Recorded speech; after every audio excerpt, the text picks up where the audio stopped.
Welcome to my channel.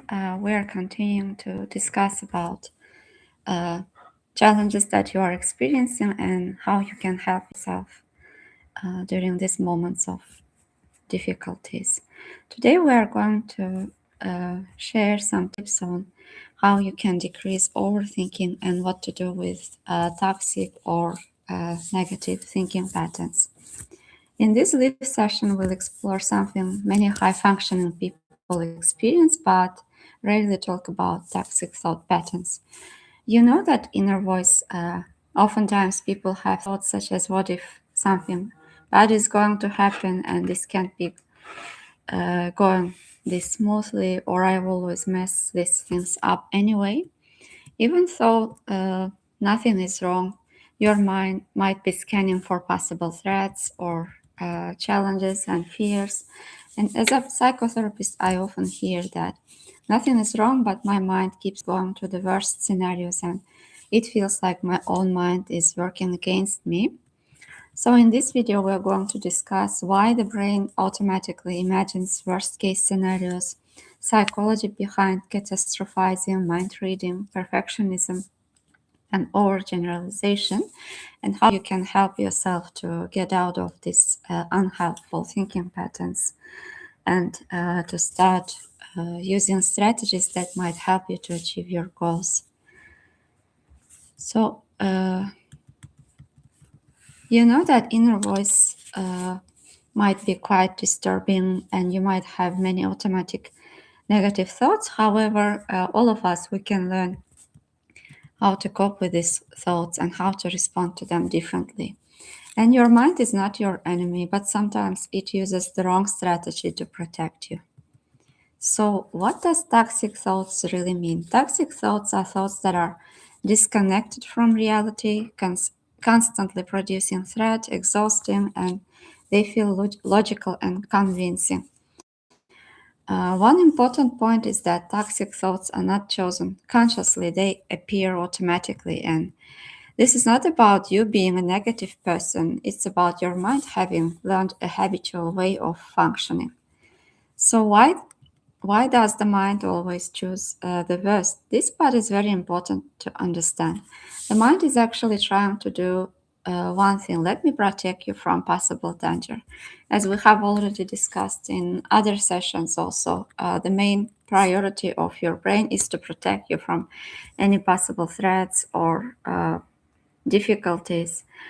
And for the brain, the biggest risk is being caught unprepared. That's why it thinks, if I imagine the worst, if I calculate every possibility, if I stay in control, then we'll be safe.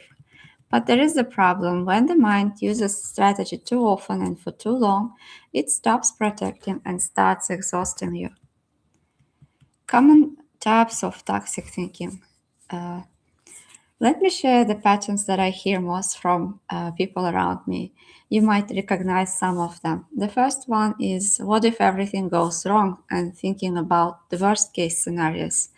And whenever you will have these thoughts, you can try to ask yourself the opposite.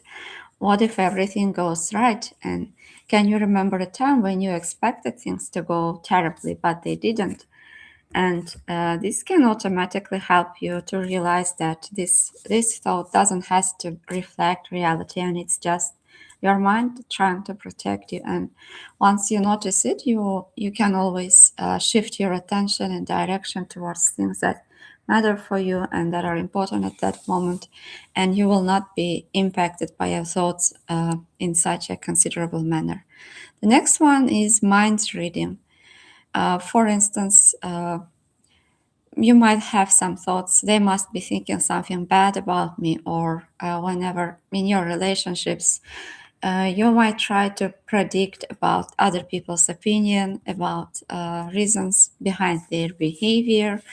And however, we can't know exactly why this is happening, why the people are acting in certain ways. And if we don't ask about it, this might lead to challenges in relationships, impairment of your relationships, or problems in your work or in your studies, or this might not serve you in the best light. Therefore, again, asking yourself, understanding that these are just automatic thoughts and trying to ask yourself different questions can help to realize that these are just automatic thoughts and they don't have to reflect the reality. Uh, for instance, since we cannot stop or delete automatic thoughts, we still have power to change our relationship with thoughts. For instance, do you remember any times when you felt secure, safe, instead of worried about your own thoughts, and how you were acting differently during those times? What difference did it create, and what impact might it have if you could stay calmer and if you could react less worried to automatic thoughts, negative thoughts that you might have?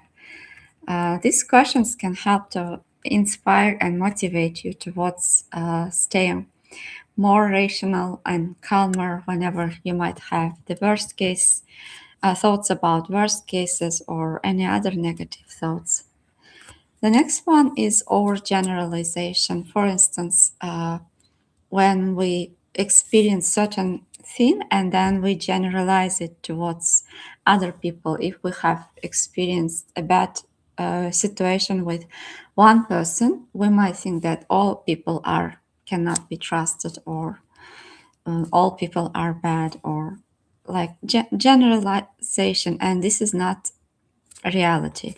Or it can be related with yourself as well. For instance, such thoughts as I never do anything right after making a mistake. It's an overgeneralization, and when a person is fused with these thoughts, it will not impact them uh, positively, and it won't be useful for them, because when they stuck in negative thinking patterns, it's difficult to see opportunities, capabilities. If you notice that your mind is having this kind of thoughts about yourself or about others, you can try to ask yourself about exceptions. For instance, what do others often appreciate about you, or were there any times when you succeeded and you didn't do any mistakes? And what skills helped you succeed in the past? And these questions would help you to find out keep your own capabilities, skills, and might help to understand that these thoughts do not reflect reality. The next unhelpful thinking pattern is all or nothing thinking. Uh, Oftentimes, I notice that people are thinking it has to be perfect or it's a complete failure. And this type of thinking is not helpful as well, because it will limit your success, or again, it will negatively impact your relationships and your life. Therefore, noticing these patterns and trying to generate other alternatives to these thoughts, or changing your relationship with the thoughts and becoming aware that these are just thoughts and they don't reflect reality, can help provide freedom for you, freedom of action, and you will be able to to be free in your choices and actions. For instance, if you allowed this to be imperfect but meaningful, what would you gain? What would be your benefits? And generally, these thoughts arrive so automatically that they often feel like absolute truth, and you don't even notice that these are thoughts, and generally, they are going into automatic feelings. Since you don't notice that these are thoughts, you are automatically being fused with the feelings that they generate. Therefore, maybe when you will feel sad or overwhelmed, noticing which thoughts caused it and what happened might give you some insights on how to get out of there. And these thoughts are not facts, and they are learned mental reflexes. So, why these thoughts feel so real? Because toxic thoughts are built on fear, intolerance of uncertainty, what if scenario.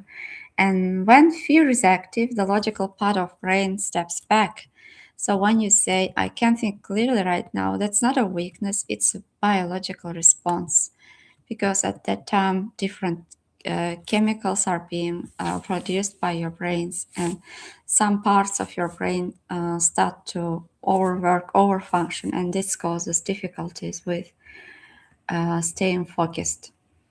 And is it possible to deal with toxic thoughts? Of course, it's possible, but it's not by fighting them, but noticing them. The very fact of noticing that this is just thought, automatic thought, helps to decrease its influence over you. Trying to silence a toxic thought doesn't work, and learning to notice and change your relationship works. So don't try to treat every thought as a fact. Not everything that passes through your mind is true. There is a sentence I often use: it's a thought, not a fact. And when you say this, you will be able to create a small distance between you and your thought, and that distance is where healing begins. And asking also, what's this thought trying to do for me? Instead of asking, why am I like this? Try asking, what is this thought trying to protect me from? Under most toxic thoughts, you will find a need for safety, a need for control, a fear of uncertainty. And your mind is not malicious, it's just using an outdated method. And don't argue with the thought, observe it. Saying this is ridiculous usually makes the mind more rigid. And instead, by saying, my mind is going to the worst again, this tone is softer, and the mind responds better to softness than force and rudeness. And the next strategy is to calm. The next strategy is to calm your body. Try to calm your body. Toxic thoughts also tense in the body, and when you try to notice what's happening in your body when you are stressed or when you have these uh, toxic and unhelpful thoughts, you would often notice that you're tight and chest are tightened, muscles are tightened, and it's difficult to breathe. So slowing down your breathing, noticing your shoulders, feeling your feet on the ground might help you to calm down. And when you shift your attention towards physical sensations, you would notice that intensity of your feelings and overall well-being will feel better. If your mind is exhausting you, it doesn't mean you are weak. It means your mind has been on high alert for too long. And a mind that learned to stay alert can also learn to feel calm again. If your mind constantly goes to the worst, please don't fight yourself. It's not a defect, it's a learned habit, and habits can change.